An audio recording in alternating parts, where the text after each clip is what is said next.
Hello guys, good afternoon. Time check is quarter to 12, no?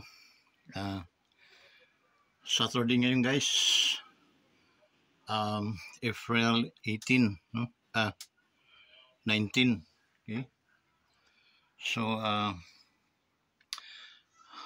andito tayo ngayon sa ating planeta. Umuwi muna tayo kasi nga ay medyo holiday sa planeta ng mga Earth, planeta ng mga mahihinang nilalang, no? So, dito muna tayo sa ating pinagmulan. Dito nagsimula ang Wonders Motovlog TV sa planetang ito. So, shout out sa mga kapwa natin immortal. Okay? So, guys, ito sobrang init ngayon, no? Na ito, nag-ano tayo, pausok para at least yung mga bituin ay makita mamaya. Yun. So, andito tayo uli sa ating munting palasyo na sira-sira na.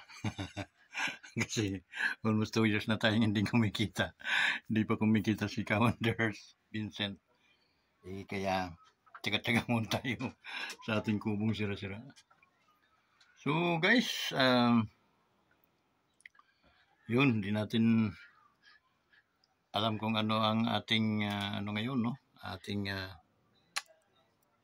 tawag noon, content.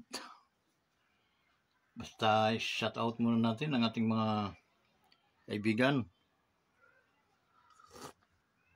ating mga ka-Wanderers na mga OFWs, no? Diyan sa Macau, sa Hong Kong, sa Singapore, okay? Taiwan. Shout out sa inyo guys. Okay? Sobrang init ngayon sa ating planeta. Kita naman ninyo. Kita naman ninyo guys. Oh. Medyo nag-aapoying. Yan.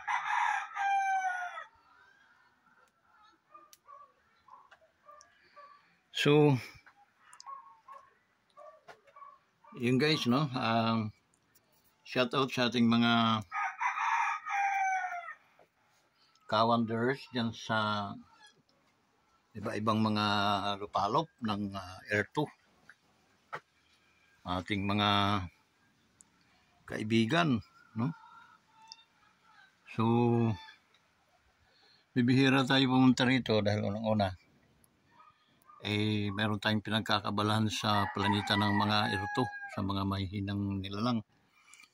Tayo ay nagkipag kasunduan sa kanila na tayo ay tumutulong muna sa kanilang mga pagkakakitaan.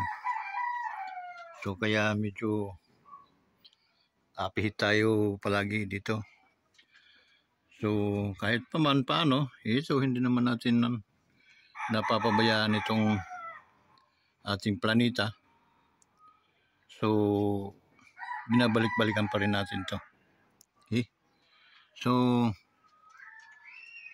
yung guys,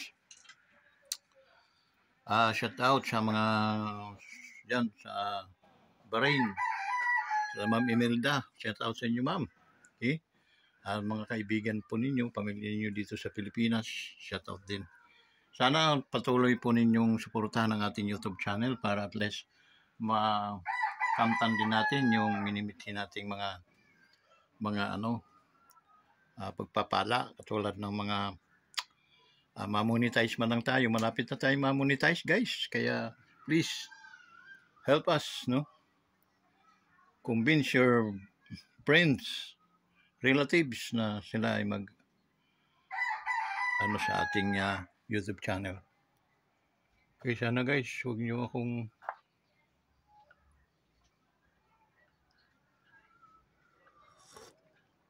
babayaan. Tulungan ninyo itong ating YouTube channel guys, na tayo ay ma-monetize.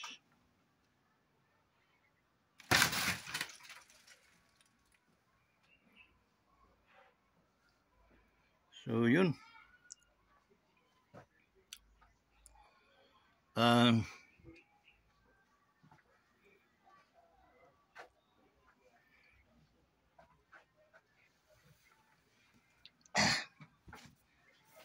init.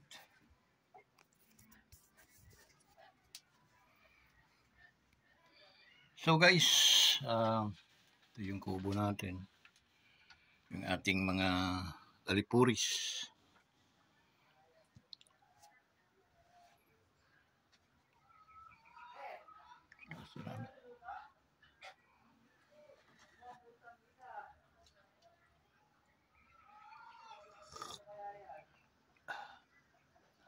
Sige, kumlautup. Laptop.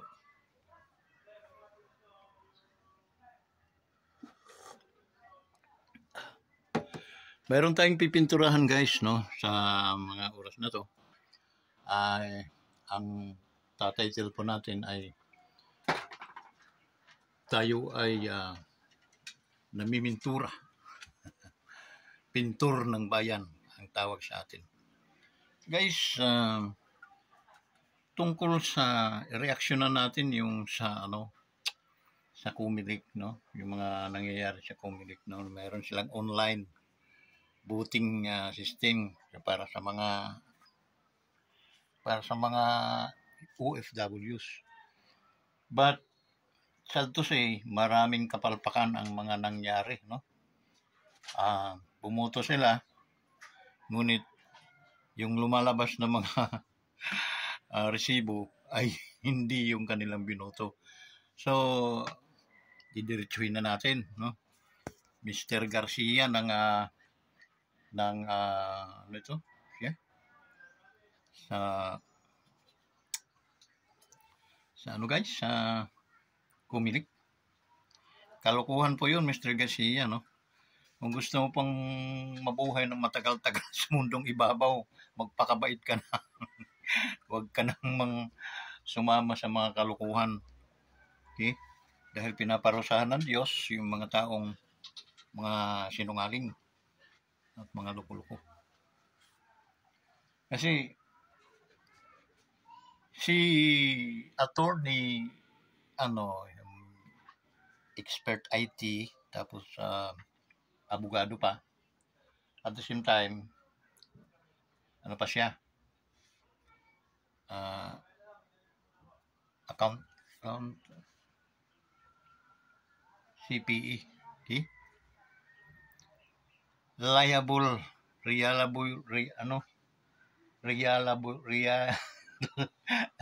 na tao ito. Okay, sa totoo lang. Kung pagkukumpir nga kayo, mas liable pa yung siya kaysa iyo. Sa totoo lang, no? Kaya, instead na makinig ka na punyeta ka, pinapakulong mo pa at tatanggalan mo pa ng license. Okay? Hindi ka ba naman bungog, punyeta ka. Dapat i-assume mo na hindi ka man luloko, wala kang mga kalokohang ginagawa, no, ay makinig ka sa kanyang payo. Okay? Siya pa, wala naman siyang paninira sa kundi simple lang yung kanyang hinihiling. Napakasimple lang, no, yung basta yung hinihiling niya na napakasimple lang naman. Okay? Kaya kasi inakala nyo kung halimbawa manluloko kayo, ang inakala nyo mga bobo ba talaga ang mga tao? Malulukon, no? Hindi Okay? Pinakikiramdaman lang kayo. Hindi mo ba alam na sa Comelec mag-umpisa ang pinakamalaking gulo na mangyayari sa ating mundong ibabaw ito? Kung hindi kayo mag-aayos-ayos. Okay? Dahil oras na ang nangyari ay pumasok yung mga tawag nitong yung mga isinusuka ay pumasok sa Magic 12 lahat. At pagdating ng halalan, yan ang lumabas. Hindi ba alam na malaking kaguluhan yun? Ang una-unang hahanapin dyan, ito si Mr. Garcia. Kahit siyang ka magtagong palda ng iyong magulang. Okay? Hindi nyo kayang pigilan ang inis ng tao. Kaya tigil-tigilan na ninyo yan. Mga panluloko ako pa sa'yo. Mag-resign ka na. Huwag ka nang Brad. Kung gusto mo pang mabuhay ng matagal-tagal sa mundong ibabaw. Kasi ang mga tarantado ay pinaparusahan talaga yan. Okay? So, yun. Okay? Ang akala nyo hindi natin ihimay-himayin yan, mga nangyayari ngayon. Okay? Pangalawa, yung mga alipuris ni Marcos na isinusuka, hindi naman talaga yan ibubuto ng madlang people. Okay? If you want to try, try mo. Try ninyo. Lapit na. Kumbaga, sabi ng Rio, na lang yung ng lagutok ng hindi ka na makakanda tulog-tulog niyan. Okay? Tapos mag-i-explode na yung gusto nyong mangyari. Binabantayan kayo ng taong bayan.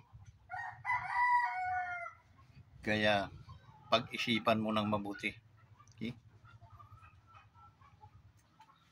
Hindi tayo nananakot, kundi talagang deep in my heart na talagang ang mga sinungaling, ang mga makasalanan ay pinaparusahan talaga ng Panginoon yan. Okay? Hanggang third generation. Kaya always isipin mo nasa huli ang pagsisisi. Okay?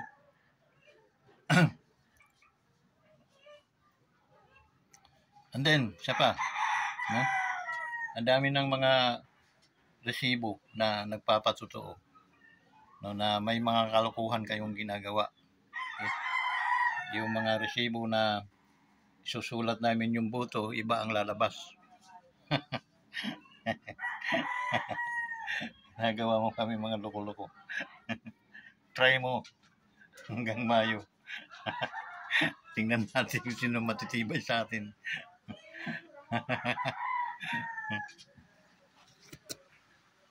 At least talagang bilang humanity, sinasabi natin yun, no? The wages of sin is death. Okay? Sabi ng Biblia sa Romans chapter 3 verse 20. Okay? Na ang kabayaran ng kasalanan ay kamatayan. Kaya nasa Biblia yan. Hindi yan nanggaling sa akin. Hindi nanggaling yun sa Biblia. Okay?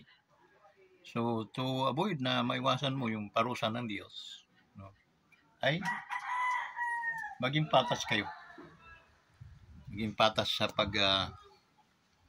ng ating mga batas o pagsunod. Okay? Para maganda ang hinanatnan natin. Iwas tayo sa parusa. Okay? So, yung guys, medyo ang tagal nating hindi nakapag-upload kasi guys, so nang una, busy tayo, no, sa mga nangyayari. Then at the same time, walang video kung pupuntahan para mag-vlog. No? Dahil dito, nasanay tayo dito sa ating planeta. Araw-araw tayo nag-vlog dito, no. Kahit medyo mahinang views, pero okay lang yun. Ngayon, sinisikap nating pagsilbihan kayo ulit. Okay? So yung guys, sana kasi napakarami ng mga ang mga nangyayari. Okay? Ang presidente, alam naman nating nambudol sa atin tong presidente ito, kaya ang hirap patawarin na. Okay? In regards naman dito kay sa aking pananaw, may kanya-kanya naman tayong pananaw, kay Madam Amy. Okay? Sa akin, matindi yung ginawa ni Madam Amy, no? Napakatindi yan na kakalabanin mo ang iyong sariling dugo. It's because of your friendship, no? Mahirap. Pero sa isang banda, mahirap man ang kanyang pinaggagawa, ang kanyang dinadaanan. Okay? Pero nanindigan siya sa tama. Kaya, sino ba tayo na hindi kayang makapagpatawad kung nagkasala man sa inyo si Madam Amy, no? Marcos. Okay? Tao lang yan. Same time, hindi ninyo kaya yung kanyang pilit na kinakaya. Okay? May kasabihan tayo that blood is thicker than water. Okay? That's the reason why na minsan napakahirap kung ordinaryo lang si Ma'am Amy, si Madam. Pero kita naman natin hanggang sa huli pinanindigan niya yung tama, sana ma-preserve, no? Ma-rebuild. Okay? So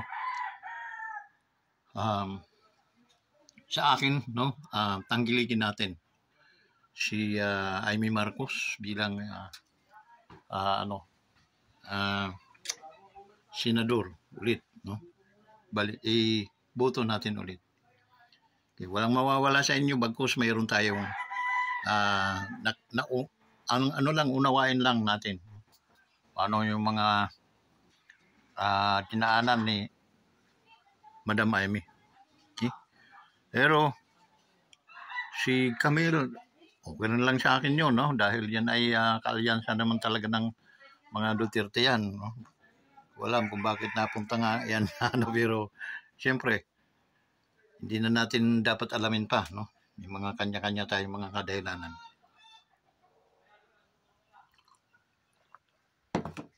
Iboto din po natin.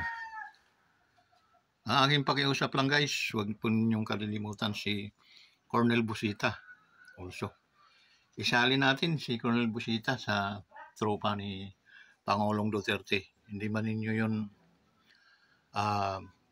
pansin, pero bilang riders ay talagang mga drivers ay malaki ang naiambag na ni Colonel Busita. Ngayon siya naman ang ating i-lift up para lalo tayong may maasahan sa Senado. Okay? So mahirap, no? Pero talagang kaysa walang karanasan at walang mga naiambag na magandang mga bagay-bagay sa ating lipunan, dito na ako kay Colonel Busita. Okay? Ilalaglag ko ang iba na katropa, pero si Colonel Busita sisiguruduhin ko. Okay? Bilang tao, bilang vlogger guys, okay? Kung hindi nyo nakikita yung mga ginawa dito ni Colonel Busita sa pagtatanggol ng mga drivers, mga riders na huling mali, hulidap, ay talagang hindi nyo siya makikilala. Pero doon man sa mga hindi nakakilala, lalo na sa aking mga subscriber, no? For about magwa 1,000 na subscriber natin, ililip up ko sa inyong harapan, no, ang pangalang Bonifacio Busita. Okay? At i-search ninyo kung anong klaseng tao siya. Kayo na ang humusga. Pero sa akin, pasok siya. Dapat ay maging isang senador sa ating bansa. Yun lang at maraming salamat po talaga sa inyo, mga kaibigan. Maraming salamat sa pag-likes ninyo. Kasi likes lang guys, matuwa na ako. No? Likes and share. And then, doon naman sa mga hindi pa, sa mga ka-riders natin, mga trupa ni Colonel Busita, paki-support naman tong Wanderers Motovlog TV ni Ka Vincent Velarde. Nasa YouTube po yun, no? Magna 900 plus na yung natin, yung ating subscriber. Kaya tulungan naman ninyo na makaano tayo, maka 1,000 para ma-monetize na yung ating YouTube channel. Maraming salamat po sa inyo. Colonel Busita po para sa Senado. Okay? So, thank you so much guys. Bye-bye.